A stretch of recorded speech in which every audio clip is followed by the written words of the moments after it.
Price B to God. கர்த்தருடைய நாமம் மகிமைப்படுவதாக. எங்களை அதிகமாய் நேசிக்கிற எங்கள் அன்பின் பரம தகப்பனே, இந்த கிருபையான கர்த்தாவே, காலை விளைக்காய் மக்கள் நாங்கள் நன்றி செலுத்துகிறோம். இந்த காலை விளையிலும் உம்மை துதித்து பாடி ஆராதித்து இந்த நாளிலே நாங்கள் தியானிக்கும்படியாக கர்த்தர் எங்களுக்கு கொடுக்கிற வார்த்தைக்கு நேராக கடந்து போகவும், கர்த்தர் தாமே நீர் செய்த நன்மைகளை சாட்சியாக சொல்லி உடைய நாமத்தை மகிமைப்படுத்த கர்த்தர் உதவி செய்வீராக. இயேசுவின் நாமத்தில் ஜெபிக்கிறோம் எங்கள் ஜீவனுள்ள நல்ல பிதாவே. ஆமேன், ஆமேன், ஆமேன். எந்த காலத்திலும் எந்த நேரத்திலும் நன்றியால் உம்மை நான் துதிப்பேன். எந்த காலத்திலும் எந்த நேரத்திலும் நன்றியால் உம்மை நான் துதிப்பேன். இயேசுவே உம்மை நான் துதிப்பேன், துதிப்பேன், எந்த வேளையிலும் துதிப்பேன். இயேசுவே உம்மை நான் துதிப்பேன், துதிப்பேன், எந்த வேளையிலும் துதிப்பேன். துன்ப நேரத்தில் இன்பமும் நீரே, இன்னல் வேளையில் என்னே சரும் நீரே. துன்ப நேரத்தில் இன்பமும் நீரே, இன்னல் வேளையில் என்னே சரும் நீரே.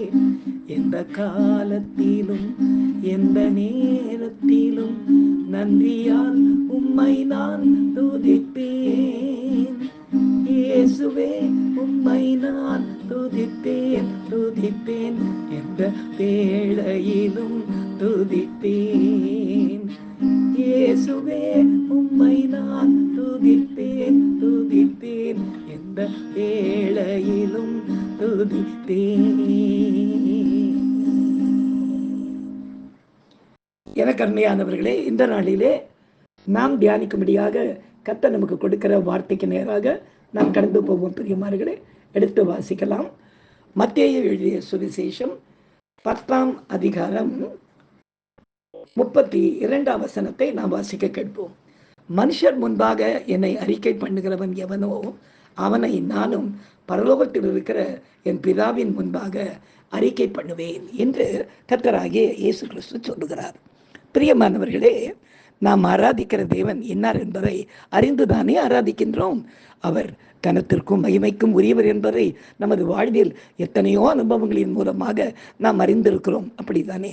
எனவே மேகம் போன்ற திரளான சாட்சிகள் நமது வாழ்வில் இருக்கும்போது கர்த்தரை குறித்து மனுஷர்கள் முன்பாக அறிக்கை பண்ண நாம் எதற்காக பயப்பட வேண்டும்? அவர் எப்பொழுதும் நம்மோடு கூட வாசமாய் இருக்கும்போது அவரை அறிக்கை செய்யவும், நாம் அவரால் தனிப்பட்ட நோக்கத்தோடு அழைக்கப்பட்டவர்கள் என்பதை மற்றவர்களுக்கு எடுத்துச் சொல்லவும், வைராக்கியமாக நிற்கவும் தயங்கவே கூடாது. நாம் என்னதான் சூழ்நிலைகளை கண்டு மறந்தாலும் நம்மை தூக்கி நிறுத்த கர்த்தர் எப்பொழுதும் நம்மோடு கூட இருக்கிறார் என்பதை மறக்கவே வேண்டாம். இந்த வசனத்தை உறுதிப்படுத்தும்படியாக நடந்த ஒரு அருமையான சம்பவத்தை இன்றைக்கு நாம் சாட்சியாக கேட்போமா?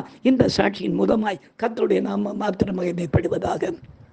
கிட்டத்தட்ட ஒரு 10 ஆண்டுகளுக்கு முன்பாக மணிகண்டன் என்ற ஒரு சகோதரர் திடீரென்று என்னை பார்க்க வந்திருந்தார்.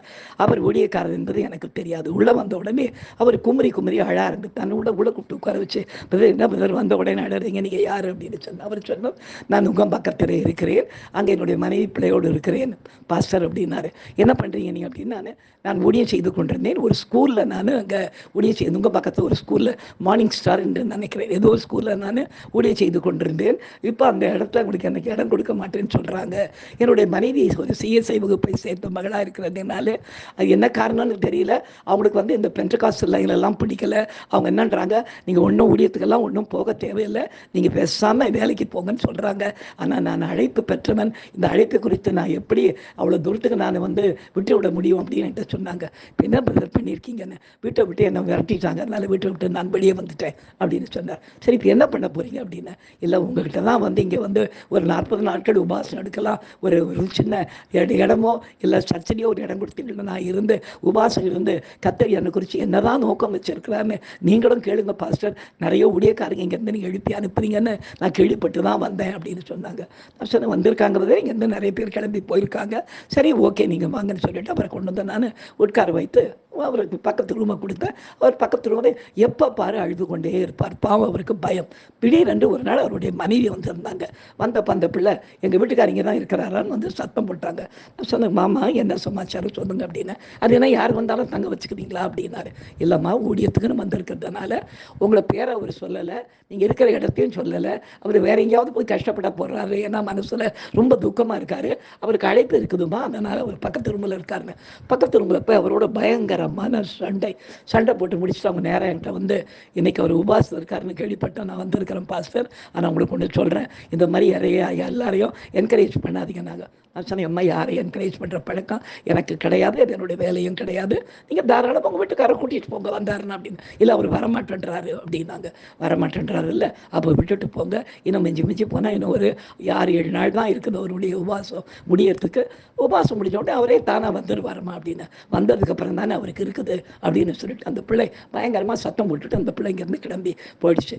கொஞ்ச நேரம் பொறுத்து ஒரு ரூமில் இருந்து வந்து என் கையை பிடிச்சி அழ ஆரம்பிச்சார். பாஸ்டர் எனக்காக தயவுசெய்து நீங்கள் ஜெபம் பண்ணுங்கள், நீங்கள் ஊழியர்களை நிறைய பேரை கொண்டு வந்து இங்கே வளர்த்து ஆளாக்கி அனுப்புறீங்கன்னு நான் கேள்விப்பட்டிருக்கிறேன், அதனால் தயவுசெய்து நீ எனக்காக ஒரு காரியம் செய்யுங்களேன் அப்படின்னாங்க. உடனே நான் என்ன பண்ணேன், சரி இவருக்காக நம்ம ஒரு 3 நாள் உபாசம் போடுவோம் அப்படின்னு சொல்லிட்டு என்னால் முடிந்தவரில் நான் உபாசம் எடுத்து ஜபித்து கொண்டிருக்கும் போது கர்த்தர் எனக்கு ஒரு காரியத்தை காண்பித்தார். அது என்னன்னா ஒரு மேல் வீடு, அது ஒரு வீட்டினுடைய மேல் மாடி, அது உள்ளே வந்து எப்படியும் ஒரு 150-200 பேர் உட்கார அளவுக்கு சேர்ஸ்லாம் போட்டிருக்குது. மேலே ஒரு சின்ன ஒரு மேடை இருக்கிறது, ஃபுல்லாக ஏசி பண்ணியிருக்குது, 4-5 ஏசி போட்டு ஏசி பண்ணியிருக்குது. அதாவது ஒரு சர்ச்சை ஆரம்பிக்கிறதுக்கு தயாராக இருக்கிற ஒரு ஆலயம் மாதிரி அது தெரிகிறது.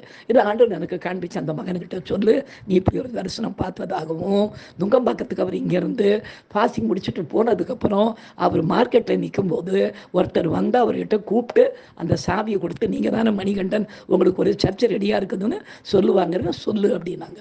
நான் பார்த்தேன், எனக்கு எப்போவுமே ஆண்டவர் ஏதாவது சொன்னால் நான் பயப்படாமல் குழந்தை மாதிரி சொல்லுவேன். உடனே அவரை கூப்பிட்டு சொன்ன பிரதர், நீங்கள் என்ன 2-3 நாள் நீங்கள் முடிக்க போகிறீங்க, ஒரு பெரிய சந்தோஷமான செய்தி, உங்கள் ஏரியாவிலேயே ஒரு வீட்டில் மாடியில் யாரோ ஒருத்தர் தங்கள் வீட்டை தேவனுடைய ஆலயத்துக்கு என்று ஆயத்தம் பண்ணியிருக்கிறாங்க. அது வந்து ஏசியெல்லாம் பண்ணியிருக்குது, அந்த இடம் கைக்கெல்லாம் போட்டு ரெடியாக இருக்குது, உங்களுக்கு சாமி கற்று உங்கள் கைக்கு வரும்போது சந்தோஷமாக காத்துருங்க அப்படின்னு சொன்னேன். கடைசியாக தேவனுடைய பெரிதான கிருபையினால அவர் அந்த 3 நாள் முடித்து என்கிட்ட சந்தோஷமாக இங்கேருந்து அவங்க மனைவியை வந்தாங்க.